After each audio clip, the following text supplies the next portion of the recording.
Sir, it's Friday. You know what that means. It's time to learn. Millions of people will come together to watch one person punch another person in the face. Most of the big name fighters are known for dishing out hard hits, while others are known for their miraculous ability to avoid punches.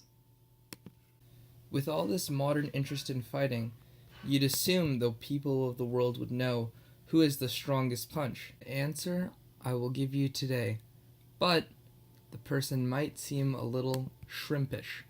It's time to take a deep dive into the life of a mantis shrimp. Binomial name for the peacock mantis shrimp is the Odontocalaris scirillarius, which is a member of the Crustacea subphylum. It's found everywhere in the Indo-Pacific, from Guam to East Africa. Peacock mantis shrimp builds its burrow within live rock, which is limestone or dead coral skeletons that have been compressed over the many years.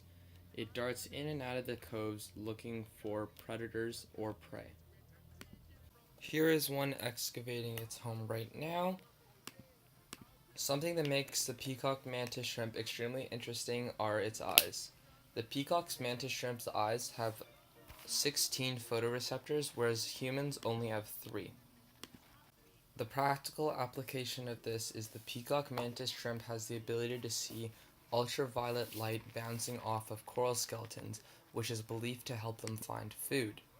This also means that they share a common ancestor with other fish who have the ability to sense electromagnetic waves in the water.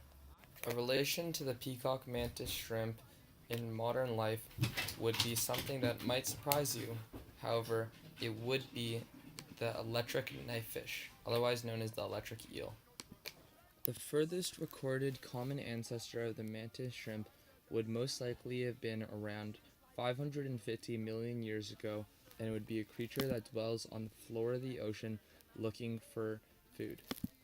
According to fossil records, this common ancestor likely gave birth to the Arthropoda phylum, and it is also the largest and most diverse group of animals.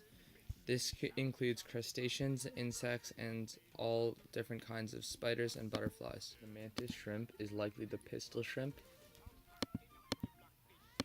This is because of both their resemblance in their claws and their anatomical features.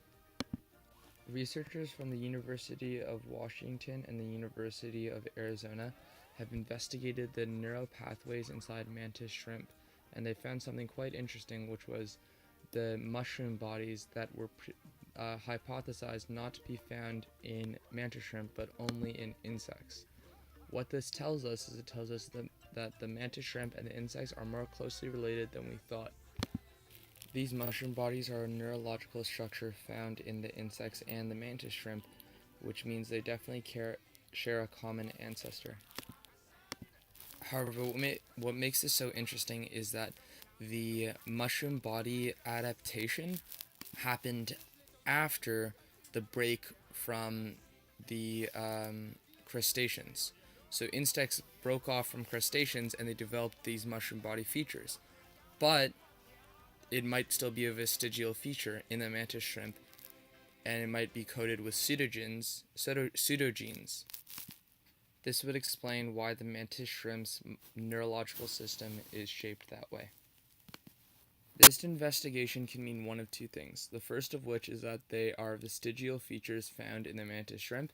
The second of which is that the mantis shrimp has analogous features, which is an example of convergent evolution with the insect counterparts. Another common answer is the Mesozoic mantis shrimp. It's in the taxon Scutelida, and the interesting thing is that the plepods and thoraxopods are all the same and the antennae, but the foreraptoral limbs are different.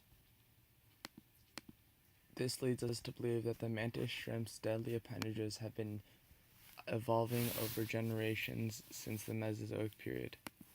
To summarize, the ancient ancestor of the mantis shrimp in the Mesozoic period lacked the deadly appendages that we see today. The mantis shrimp we see today has evolved for millions of years to fill its specific ecological niche. This results in different evolutionary history than most of the animals out there to give it the weird, quirky animal we see today. The distinct eyesight that it has and its ability to see certain prey are all evolutionary traits that help it fill its place in the ecosystem.